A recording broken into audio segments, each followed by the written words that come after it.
फिर स्वर्ग पहुंचकर भीम ने युधिष्ठिर से पूछा कि भैया दुर्योधन ने अपने पूरे जीवन काल में केवल और केवल अधर्म ही किया है, फिर उसे स्वर्ग कैसे प्राप्त हुआ? क्या ईश्वर के न्याय में भी कोई त्रुटि है? तब अर्जुन भगवान श्री कृष्ण जी से पूछते हैं कि हे केशव, दुर्योधन को स्वर्ग और हमें नर्क क्यों जाना पड़ा था? तब भगवान श्री कृष्ण जी बोलते हैं, दोस्तों आज के वीडियो में हम जानेंगे कि आखिर क्यों दुर्योधन के इतने अधर्म करने के बावजूद भी उसे स्वर्ग में स्थान प्राप्त हुआ, और इसके विपरीत धर्म युद्ध करने के उपरांत भी पांडवों को नर्क में जाना पड़ा था। आखिर कौन से वो पाप थे जिसके कारण पांडवों को नर्क की यातना भोगनी पड़ी थी?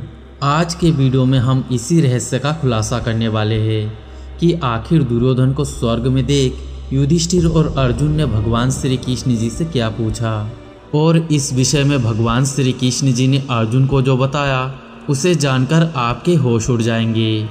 दोस्तों, भगवान श्री कृष्ण जी के देह त्याग का समाचार सुनकर युधिष्ठिर समेत सभी पांडवों को अत्यंत दुख हुआ, और फिर महर्षि वेदव्यास जी की बात मानकर द्रौपदी समेत पांचों पांडवों ने राजपाट त्याग कर परलोक जाने का निश्चय किया और अपना सारा राजपाट परीक्षित को देकर स्वर्ग की यात्रा के लिए प्रस्थान किया।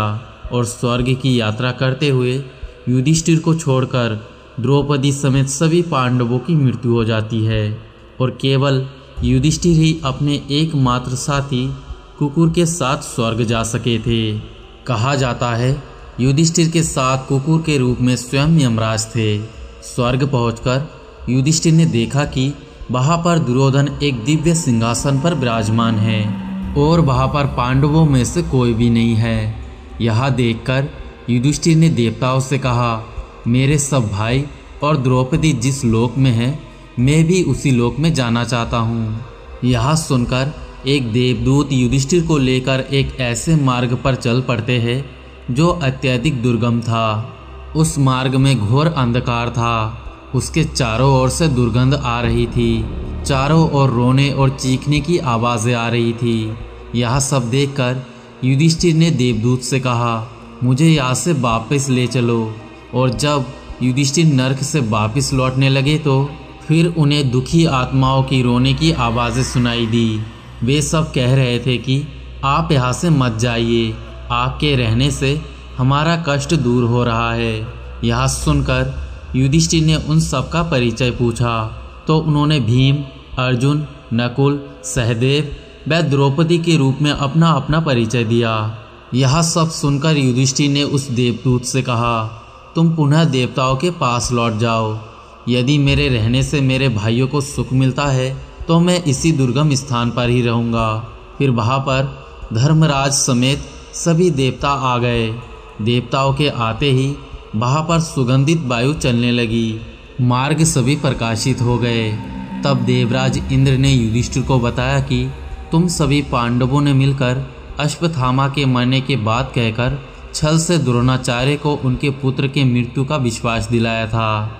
इसी के परिणाम स्वरूप तुम्हें भी छल से ही कुछ देर के लिए नर्क के दर्शन करने पड़े हैं, और अब तुम मेरे साथ स्वर्ग चलो।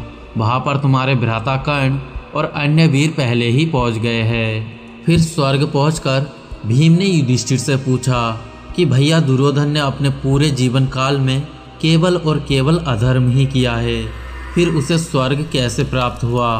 क्या ईश्वर के न्याय में भी कोई त्रुटि है? तब अर्जुन भगवान श्री कृष्ण जी से पूछते हैं कि हे केशव, दुर्योधन को स्वर्ग और हमें नर्क क्यों जाना पड़ा था? तब भगवान श्री कृष्ण जी बोलते हैं, पार्थ, ये पहले से ही तय था कि कुरुक्षेत्र की पवित्र भूमि पर जो भी वीर मृत्यु को प्राप्त होगा उसे स्वर्ग की ही प्राप्ति होगी। और फिर भगवान श्री कृष्ण जी कहते हैं, द्रौपदी सभी पांडवों में सिर्फ अर्जुन को ही अधिक प्रेम करती थी। इस भेदभाव के कारण ही द्रौपदी को नर्क जाना पड़ा। सहदेव को इसलिए नर्क जाना पड़ा क्योंकि सहदेव को अपने विद्वान होने का बहुत घमंड था, नकुल को अपने सुंदरता का घमंड था, और अर्जुन को भी अपने पराक्रम पर अत्यधिक घमंड था। उसने कहा था कि वो महाभारत के युद्ध को एक ही दिन में समाप्त कर सकता है, लेकिन वो ऐसा नहीं कर पाया था। और भीम को भी अपने बल पर अत्यधिक घमंड था। और वह अपने बल का झूठा प्रदर्शन करता था, इसलिए पांडवों को नर्क जाना पड़ा था।